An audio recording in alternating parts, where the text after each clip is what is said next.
அனைவருக்கும் வணக்கம். பாரம்பரிய திருவள்ளுவர் குலவம்சம் பிரசன்ன ஜோதிடர் சுப மாரிமுத்து திருப்பூரிலிருந்து இந்த பதிவு உங்களுக்காக. ஐயா வணக்கங்க ஐயா. வணக்கம் ஐயா. ஐயா இப்போது மக்கள் சார்பாக ஒரு கேள்வி இன்றைக்கி நான் கேட்கலான் இருக்கேன். கேளுங்க ஐயா. ஐயா, அதாவது இந்த ஜாதகத்தில் முடக்கு இருக்கு, ஜாதகத்தையும் முடக்கிருச்சு, கண்டிப்பாக அதனால் வாழ்க்கையில் நிறைய பிரச்சனைகள் அப்படின்னு சொல்லி நிறைய பேர் கேட்குறாங்க. கண்டிப்பாங்க ஐயா. இந்த முடக்குங்கிறது என்னங்க ஐயா? அதற்கும் கர்மாவுக்கு ஏதாவது சம்மந்தம் இருக்காங்க ஐயா? ரொம்ப பற்றி சொன்னீங்கன்னா ரொம்ப உதவியாக இருக்குங்க. நல்ல கேள்விங்க ஐயா. இந்த கர்மாவே முதல்ல எங்கேருந்து வருது அப்படிங்கிறது தான் இப்போ நம்ம சொல்ல போகிறோம். இதுவரைக்கும் எத்தனையோ கருத்துக்களெல்லாம் நீங்கள் இந்த உலகத்தில் கேட்டிருப்பீங்க. ஆனால் இந்த பதிவில் நீங்கள் பொறுமையோடு இந்த கருத்தை ஒரு இனிமையோடு நிதானமாக கேட்டிங்கன்னா உங்களுடைய ஊழ்வினை கர்மா எங்கிருந்து உருவாச்சு, இதனுடைய இந்த கர்மானால் நாம் என்ன கஷ்டப்படுறோம், நாம் இந்த பூமியில் பிறக்கிறதுக்கு என்ன வரம் வாங்கி வந்தோம், நம்ம பாவ புண்ணியமெல்லாம் ஜாதக கட்டத்தில் போய் எப்படி எடுக்கிறது, நம்மளுடைய தோஷம்னு சொல்கிறோமே அந்த தோஷம் எப்படி கிரியேட் ஆகுது, நம்ம இந்த பூமியில் பிறக்கும்போது கொண்டு வந்த கர்மாவா, இல்லை கடவுளே நம்மளுக்கு ஒரு தண்டனையாக கொடுத்த கர்மாவா, இல்லை நம்ம இந்த பூமிக்கு வந்ததுக்கு அப்புறம் செய்த கர்மாவா, இது எல்லாத்தையுமே நம்ம பொறுமையாக கேட்கணும்னா கண்டிப்பாக இந்த பதிவை நீங்கள் பொறுமையோடு கேளுங்க. உங்களுக்கு இதில் ஒரு பெரிய ஒரு ரகசியம் ஒன்று அடங்கியிருக்குது. அந்த ரகசியத்தை தான் இன்றைக்கி இந்த உலகத்துக்கு அரங்கேற்றம் பண்ணுறேன். இந்த முடக்கு நம்ம ஐயா கேட்டதில் ஒரு அற்புதமான ஒரு விஷயம் என்ன அப்படின்னு கேட்டிங்கன்னா, முடக்குங்கிறது அந்த காலத்தில் பெரிய திறமையை கட்டி போட்டு வச்சுட்டா நம்மனால் அது இயங்க முடியுமா? முடியாது இல்லைங்களா ஐயா? முடியாது. அப்போது அதே மாதிரி ஜாதக கட்டத்தில் நமக்கு வேண்டிய யோகத்தை கடவுளே நம்மளுக்கு நாம் செய்த பாவத்தினால அது முடக்கி வச்சிருச்சுன்னா அந்த பாவகத்தை அந்த ஜாதகர் அனுபவிக்க முடியுமா? அனுபவிக்க முடியாது. அப்போது அந்த அனுபவிக்க முடியாமல் வெளி உலகத்தில் போய் நம்ம தேடி போன பிறவியில் செய்த பாவத்தை இந்த பிறவியில் நீங்கள் தேடி கண்டுபிடிச்சி வாழ்க்கையில் நீங்கள் எப்போ மேலுக்கு வர்றது? அப்போது அந்த கர்மா 12 ராசி கட்டத்துக்குள்ள 27 நட்சத்திரத்தில் 9 கிரகங்களுக்குள்ள ஒரு பெரிய ஒரு ஆத்துமாத்துமான கர்மா, உங்கள் பூர்வ ஜென்ம கர்மா இதுக்குள்ளே எங்கேயோ ஒரு இடத்துல முடங்கியிருக்குது. இந்த முடக்க மட்டும் உங்கள் ஜாதகத்தில் நீங்கள் கண்டுபிடிச்சிட்டிங்கன்னா ஹைலைட்டாக வாழ்கிறதுக்கு, இந்த உலகத்தில் சுதந்திரமான வாழ்க்கை வாழ்கிறதுக்கு ஒரு மிகப்பெரிய பொக்கிஷம் உங்கள் ஜாதகத்துக்குள்ளேயே இருக்குது. அப்போது அந்த ஜாதகத்துக்குள்ளே நாம் போன பிறவியில் நம்ம கர்மா நாம் என்ன செய்திருப்போன்னு உங்களுக்குள்ளே பெரிய குழப்பம் இருக்கும். என்னங்க ஐயா, நீங்கள் என்ன கர்மா பண்ணிட்டு வந்தீங்க, நாம் போன பிறவியில் நம்ம யாரை ஒரு வதச்சோம், யாரை நம்ம மனசை புண்படுத்தினோம், நம்ம தாத்தாவுக்கு சோறு போட்டோமா, நம்ம பாட்டனுக்கு சோறு போட்டோமா, நம்ம முப்பாட்டனுக்கு சோறு போட்டோமா, நம்ம கொள்ளுப்பாட்டனுக்கு சோறு போட்டோமா, அப்போ நம்ம அப்பாவுக்கு நம்மளை பெற்றவருக்கு நம்ம சாப்பாடு கொடுத்தோமா, இவங்களுக்கெல்லாம் நம்ம சேவை பணிமடைகள் செஞ்சோமா, நம்மளுடைய உறவுகளுக்கெல்லாம் அரவணைச்சு போனோமா, நம்மளுடைய இந்த மாதிரி நாம் இரத்த சம்பந்த உறவுகளை இருந்து தான் இந்த உலகத்துக்கு நம்ம வெளியில் வந்திருப்போம். அப்போது வெளியில் நீங்கள் நிற்கிறீங்க, அப்படியே மேலே போய் பார்த்தீங்கன்னா ஒரு 7 தலைமுறையில் ஒவ்வொருத்தரும் செய்த கர்மாவெல்லாம் நம்ம பிளட்டு ரிலேட்டிவாக இப்போ நீங்கள் கரண்ட்டில் இருக்கிறவங்க கிட்ட தான் டெபாசிட் பண்ணியிருக்கோம். அப்போ இது தெரியாமல் நாம் ஜாதகத்துக்குள்ளே போய் தசாபுத்தி நல்லா தனுங்க இருக்குது, நான் ரொம்ப கஷ்டப்படுறேன், என் ஜாதகத்தில் போய் பார்த்தேன் எல்லா கிரகங்களும் நல்ல வலிமையாக இருக்குன்னு தான் சொன்னாங்க, ஆனால் இன்னும் என்னுடைய கடன் அடையலை, இன்னும் என்னோடய கர்ம தீர்ந்த மாதிரியே தெரியல, எனக்குள்ளே ஒரு தாட்டு என்னமோ நான் ஒரு பின்தங்கின வாழ்க்கையிலே வாழ்ந்துட்டுருக்கேன் அப்படின்னு நீங்கள் சொல்லும்போது, அப்போ இதையெல்லாம் தாண்டி ஒரு கர்மா உங்களுடைய ராசி கட்டத்துக்குள்ளே எங்கேயோ ஒரு பக்கத்தில் ரகசியமாக புதைஞ்சிருக்கு. அப்போது அந்த ரகசியமாக புதைஞ்சிக்கக்கூடிய அந்த முடக்கு தான் இன்றைக்கி இந்த உலகத்துக்குள்ளே நீங்கள் தெரிஞ்சுக்கக்கூடிய விஷயம். அப்போ அந்த முடக்குங்கிறது ஒன்று உண்மை.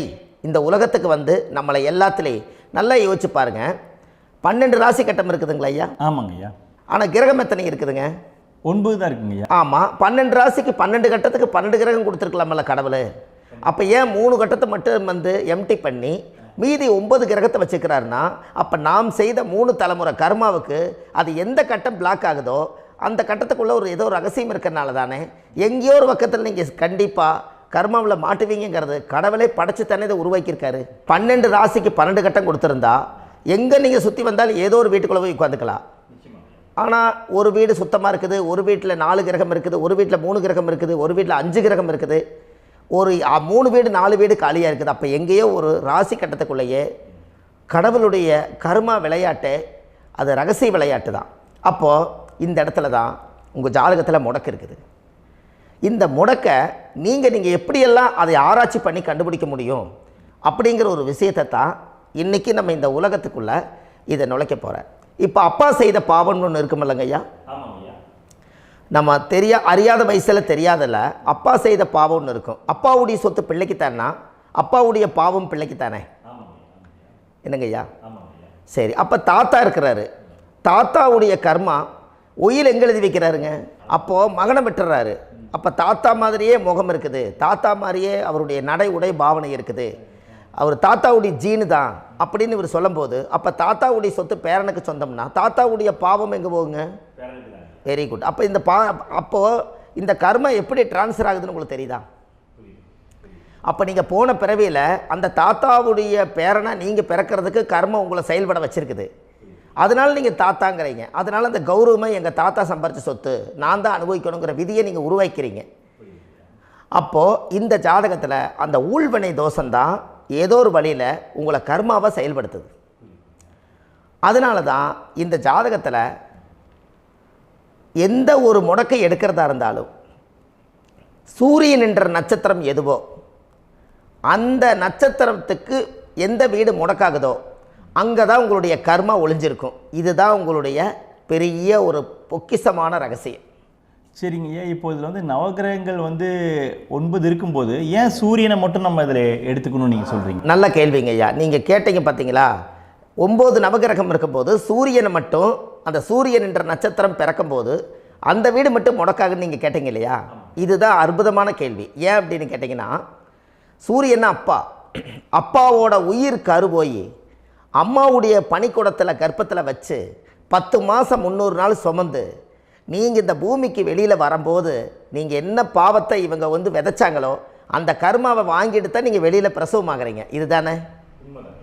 அப்போ சூரியன் என்ற நட்சத்திரம், அந்த சூரியனுங்கிறது உயிர் கருவல்லவா, அப்பாவுடைய உயிரணுக்கள் அம்மாவுடைய கருவிக்குள்ளே போய் நாம் குழந்தை வடிவத்தில் இருந்து 300 நாள் பாவ உன்னித்த பதிவில் ஏட்டு எழுதி ஒரு ஜாதகத்தை கையில் கொடுத்து பிறந்த உடனே உங்களுக்கு ஒரு ஏட்டை பெரட்டி நீ இப்படித்தான் விதி, இனிமேல் இப்படித்தான் நீ வாழணும்னு சொல்லி உங்கள் கர்மாவை நீங்கள் கர்மாவோடு தானே வெளியில் பிறக்கிறீங்க.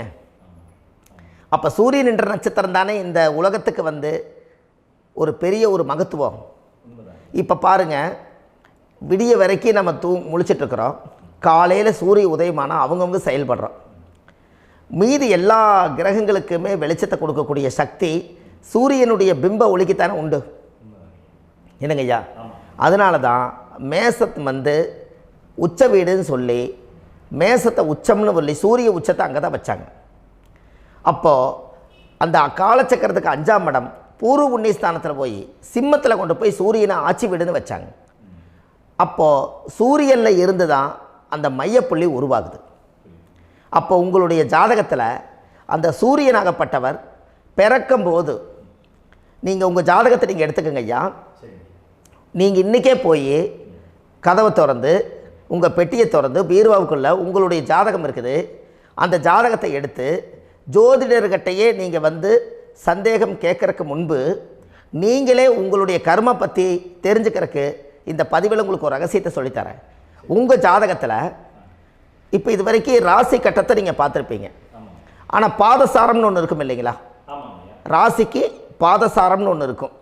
சூரியன் என்ன நட்சத்திரத்தில் இருக்குது, சந்திரன் என்ன நட்சத்திரத்தில் இருக்குது, செவ்வாய் என்ன நட்சத்திரத்தில் இருக்குது, புதன் என்ன நட்சத்திர காலில் நிற்குது, இதெல்லாமே அந்த சாரம் இல்லாத ஜோதிடம் சோரம் போய்விடும். அதனால் அந்த சாரத்தில் நிற்கிது பார்த்தீங்களா கிரகம், அதில் இப்போ நீங்கள் உங்களுடைய ராசி கட்டத்தை ஓப்பன் பண்ணுங்கள்.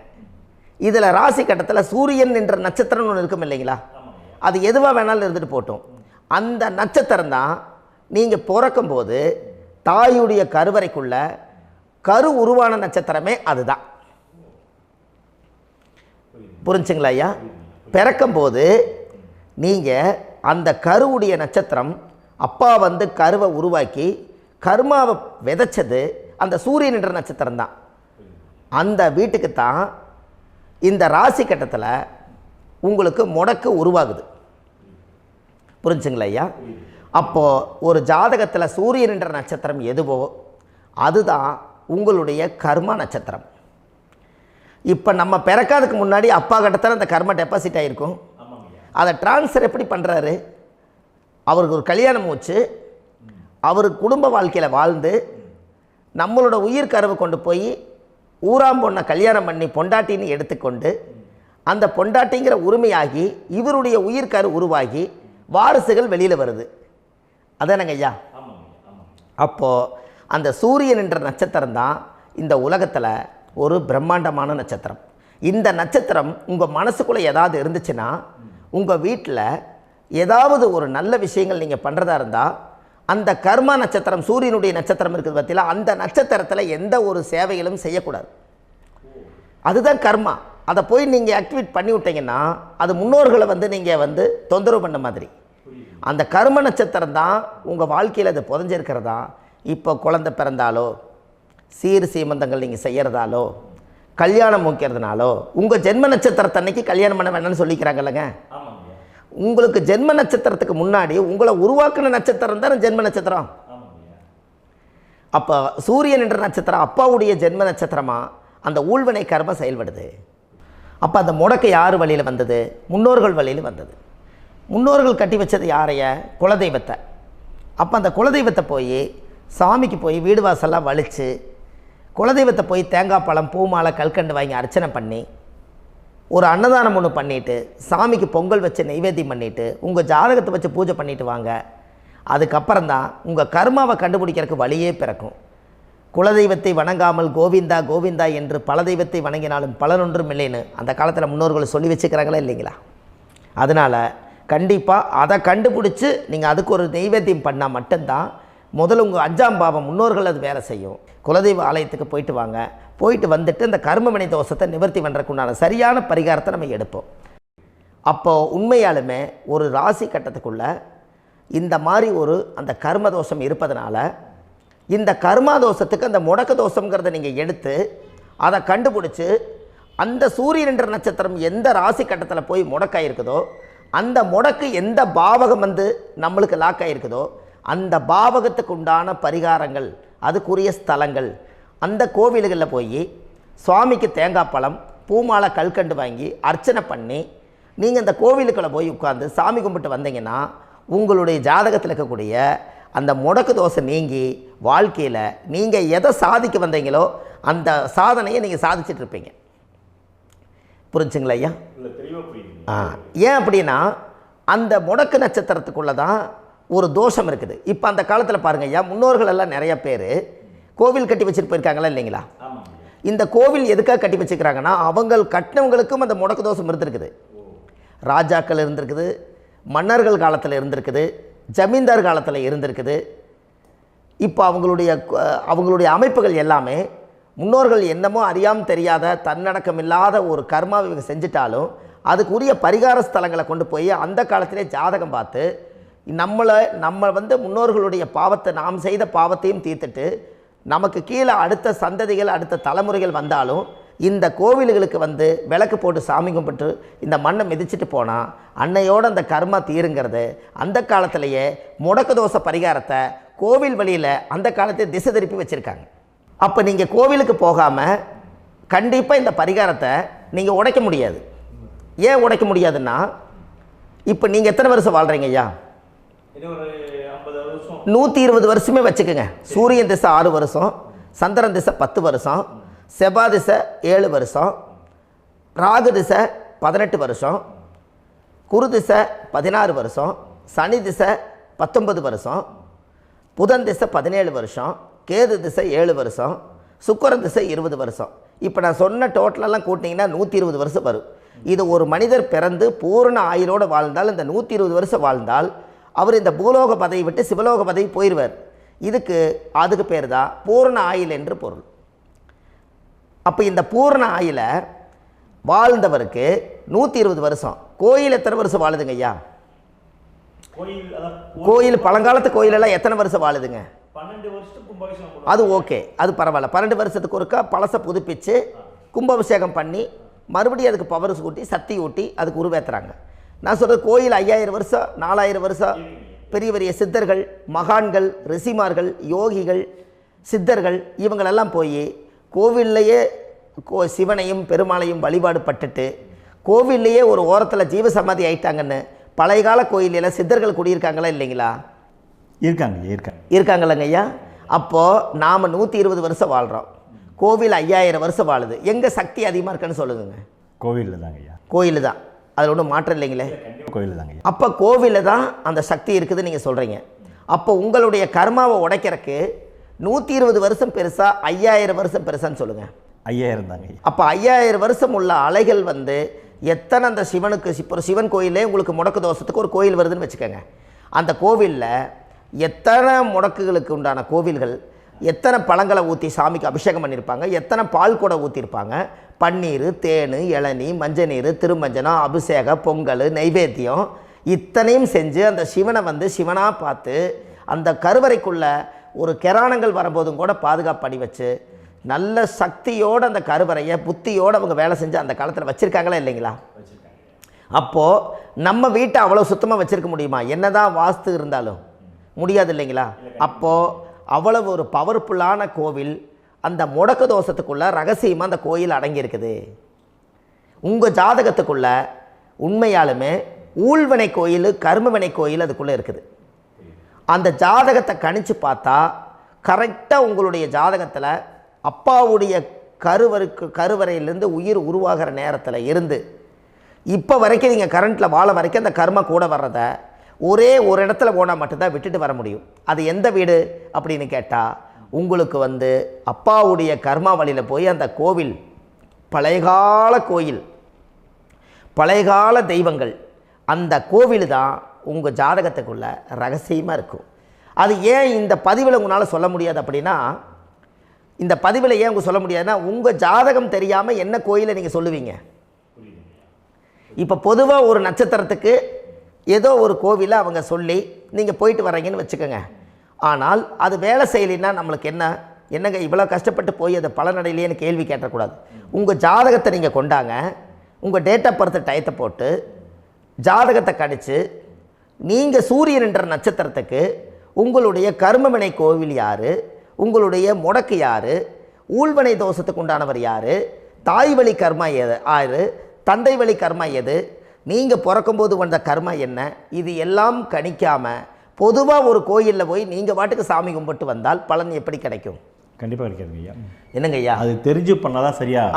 ஒரு டாக்டர்கிட்ட போகிறீங்க, என்னை அப்படியே ஸ்கேன் பண்ணி ஒரே ஒரு மாத்திரை கொடுங்கன்னு கேட்டால் டாக்டர் கொடுப்பாருங்களா?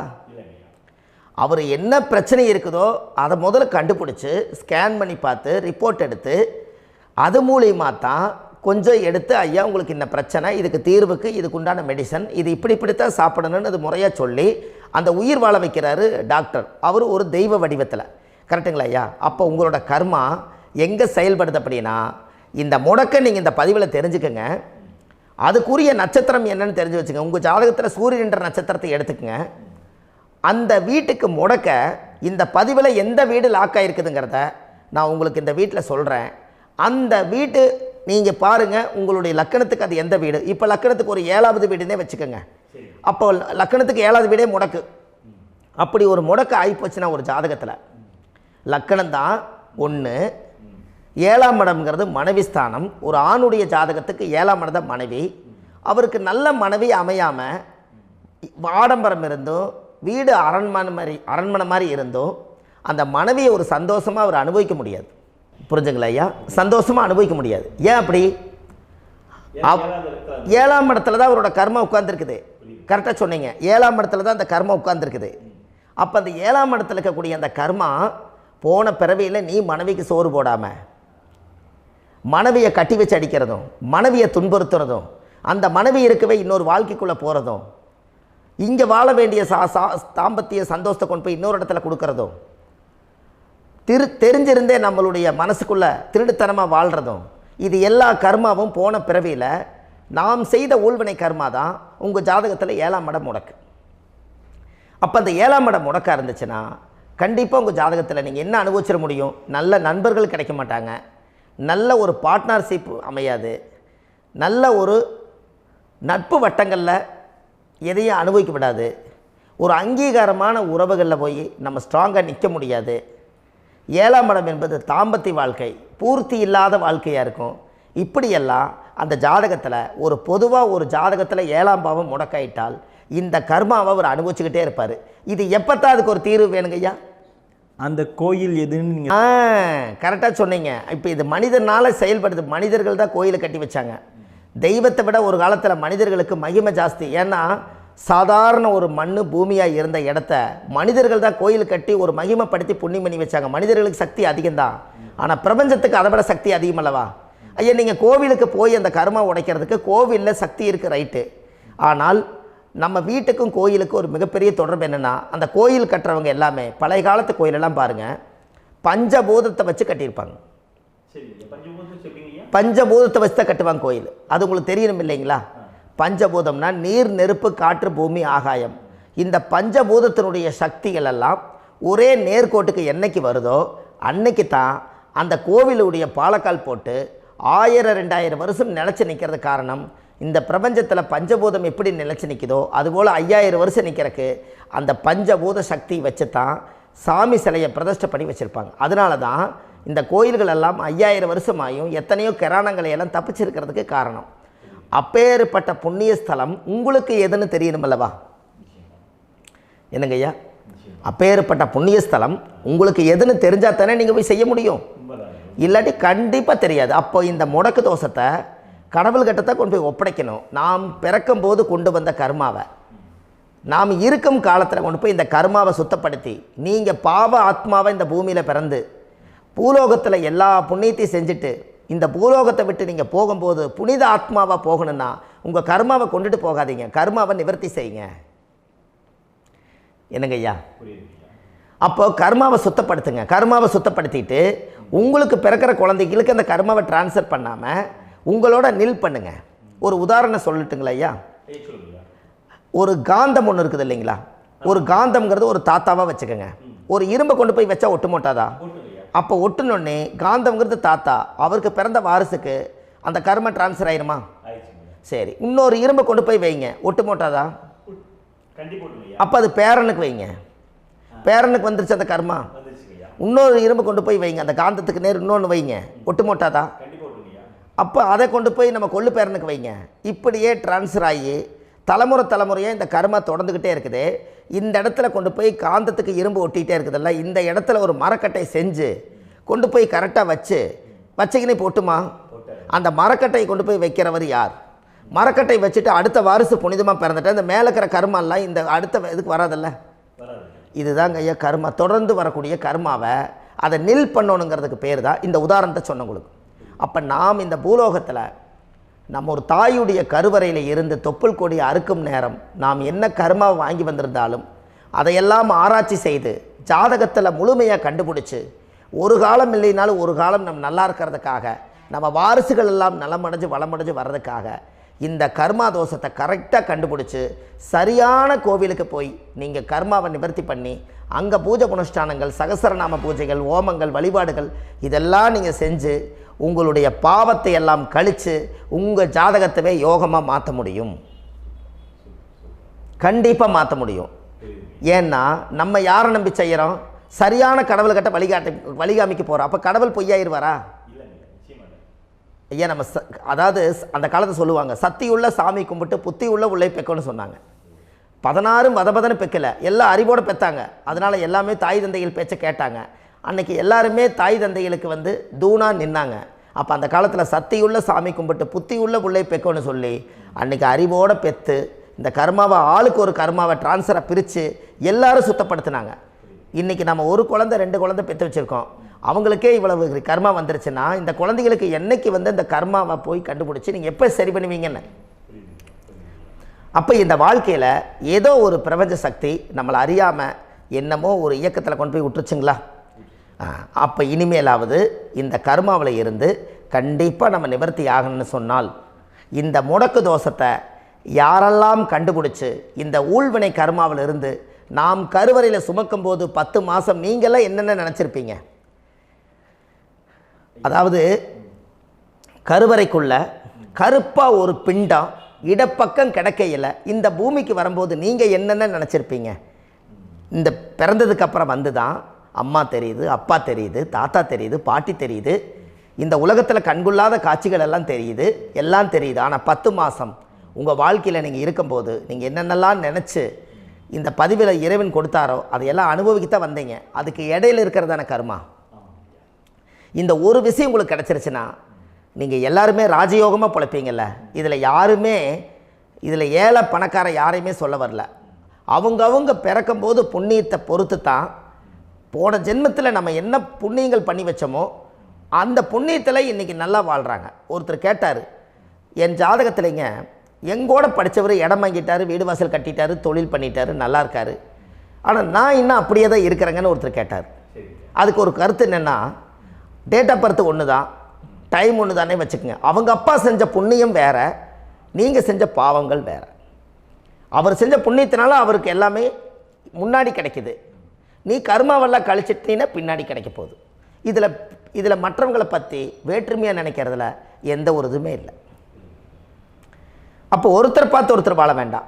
உங்களுடைய சுய அறிவை வச்சு இந்த பூலோகத்தில் இந்த பூமியில் நீங்கள் 4 தெரிஞ்சு நல்ல விதமாக கற்றுக்கிட்டு இந்த உலகத்தில் சிறப்பாக வாழ கற்றுக்குங்க. அதுக்கு அந்த ஊழ்வினை தோஷத்தை கண்டுபிடிங்க. உங்களுக்குன்னு ஒரு முடக்கு இருக்குதுங்கிறத இன்றைக்கி நீங்கள் எழுதி வைங்க. அதை எப்படியாவது கண்டுபிடிங்க, அதை தேடுங்க. ஒரு முறை நீங்கள் ஜாதகத்தை கொண்டு வாங்க. அந்த ஜாதகத்தை கொண்டு வந்து உங்கள் பாவகத்தில் எத்தனாம் பாவம் முடக்காயிருக்குதுன்னு பாருங்கள்.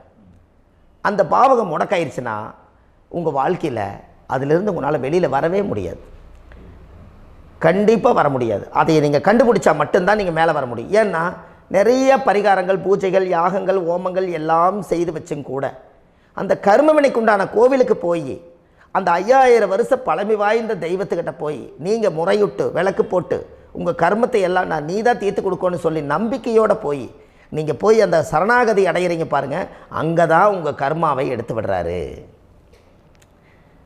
அப்போ இந்த ரகசியம் உங்களுக்கு வேணுமல்லவா?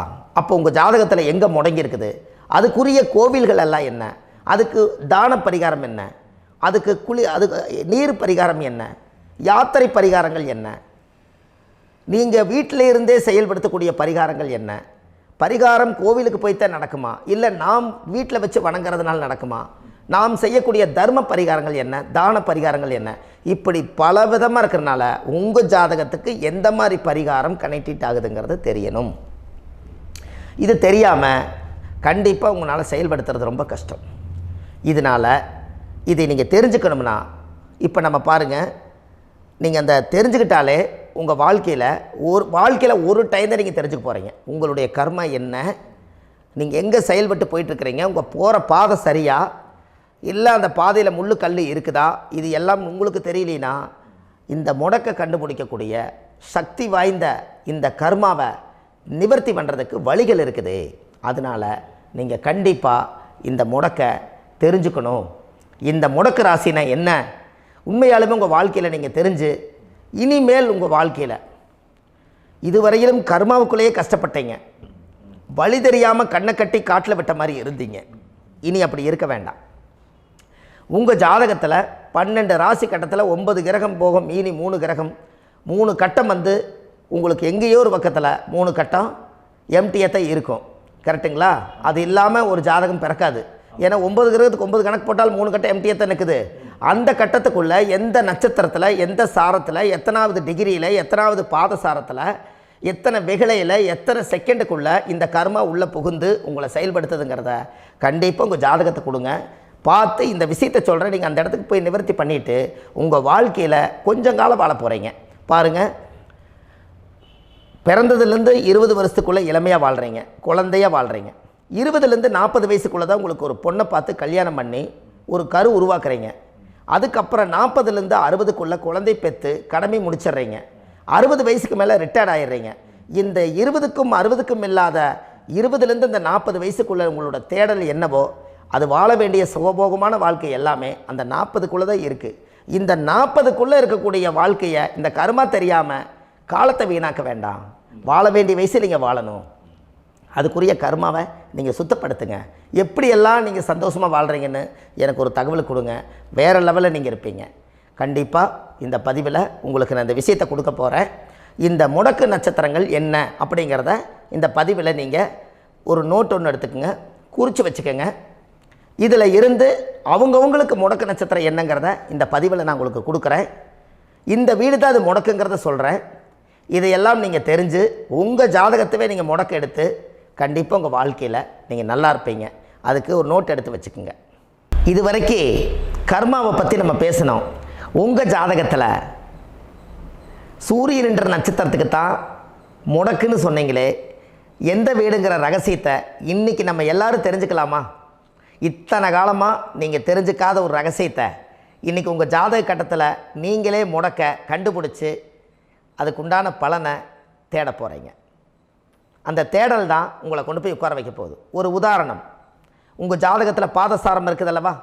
அந்த பாதசாரத்தில்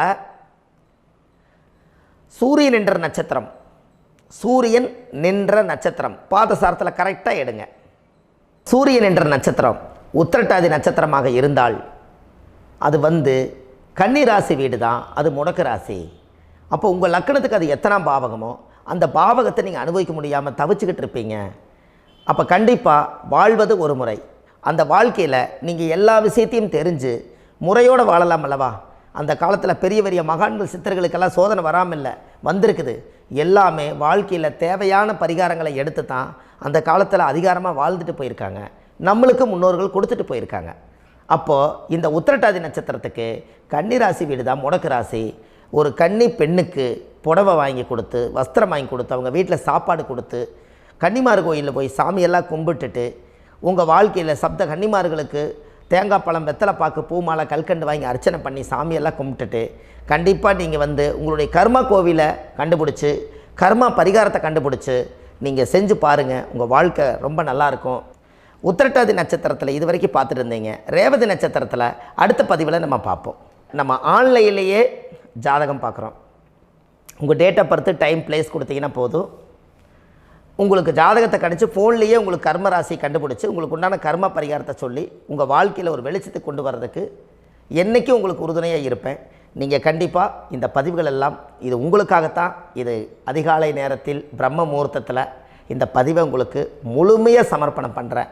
இதை கற்று, இதை வழி நடத்தி, இதைய எப்படியெல்லாம் இந்த முடக்க கண்டுபிடிச்சி இப்படியெல்லாம் பேச வச்சு அழகு பார்க்க நம்ம முன்னோர்களுடைய ஆசீர்வாதமும், இந்த முடக்க கண்டுபிடிச்ச குருமார்களும், அவங்களுடைய குடும்ப பாரம்பரிய வம்சாவளிகளும் எல்லாருமே நல்லா இருக்கணும். அதுக்காக இந்த நேரத்தில் நான் அடியேன் சுப மாரிமுத்தாக இருந்து திருப்பூர்லேருந்து இந்த பதிவை உங்களுக்கு நான் கொடுக்குறேன்.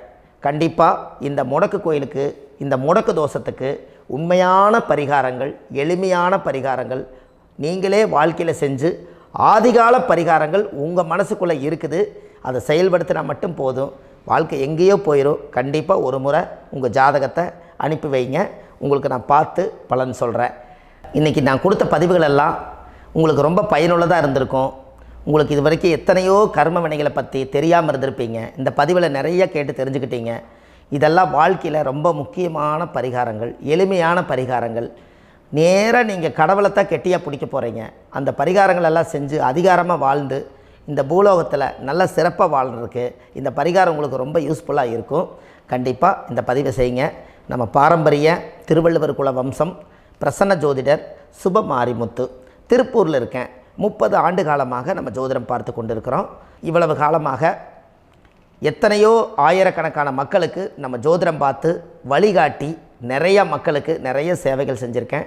நிறைய கோயில் கட்டி வச்சுருக்கேன், கும்பாபிஷேகங்கள் பண்ணி வச்சுருக்கேன், அன்னதானங்கள் நிறையா பண்ணி வச்சுருக்கேன், புண்ணிய யாத்திரைகள் நிறைய போய் வந்திருக்கேன். மக்களுக்காகவே நான் உங்களுக்கு உழைக்க தயாராக இருக்கேன். இந்த ஜோதிடம் என்னுடைய ஒரு பாரம்பரியமாக, என்னுடைய அப்பா, தாத்தா, முன்னோர்கள் இதெல்லாம் எங்களுடைய குலத்தொழில் இது. அதனால் நாங்கள் பாரம்பரியமாக திருவள்ளுவர் குல வம்சம். வள்ளுவர் வாக்குன்னு யூடியூப் சேனலில் போனீங்கன்னா 1000 பரிகாரங்கள் கொடுத்துருக்கேன். அதுவும் உங்களுக்கு ரொம்ப யூஸ்ஃபுல்லாக இருக்கும். வள்ளுவர் வாக்கு அப்படின்னு போடுங்க. அப்படி இல்லைன்னா சுப மாரிமுத்துன்னு போடுங்க. இதில் பரிகாரங்கள் நிறையா கொடுத்துருப்பேன். கண்டிப்பாக இதெல்லாம் நீங்கள் சந்தித்து நீங்கள் ஒரு சப்ஸ்கிரைப் பண்ணி வச்சுக்கோங்க. நான் போடக்கூடிய பதிவுகள் எல்லாமே உங்களுக்கு நோட்டிஃபிகேஷனை வந்துடும். அதனால் நீங்கள் ஒரு சப்ஸ்கிரைப் பண்ணி வச்சுக்கோங்க. தினமும் ஒரு தகவல் உங்களுக்கு கொடுத்துக்கிட்டே இருக்கேன். இதெல்லாமே உங்களுக்கு ஒரு பெரிய சந்தோஷமான நிகழ்ச்சிகள். என்றைக்கும் உங்களோட நான் வாழ்கிறேன். உங்களுடைய குடும்பத்தில் நான் ஒருத்தராக இருந்து குடும்ப ஜோதிடராக நான் இருப்பேன். கண்டிப்பாக ஆயுளுள்ள வரைக்கும் உங்களுக்காக இந்த ஜோதிடத்துக்கு உழைச்சி உங்கள் குடும்பத்தில் ஒருத்தராக நான் வந்து ஒரு ரத்த உறவில் நான் வந்து இந்த பூர்வ ஜென்மத்தில் உங்களுக்கு நான் கடமைப்பட்டிருக்கேன். கண்டிப்பாக அடுத்த பதிவில் உங்களை நான் சந்திக்கிறேன். வாழ்வது ஒரு முறை, வாழ்த்தட்டும் தலைமுறை. நன்றி, வணக்கம்.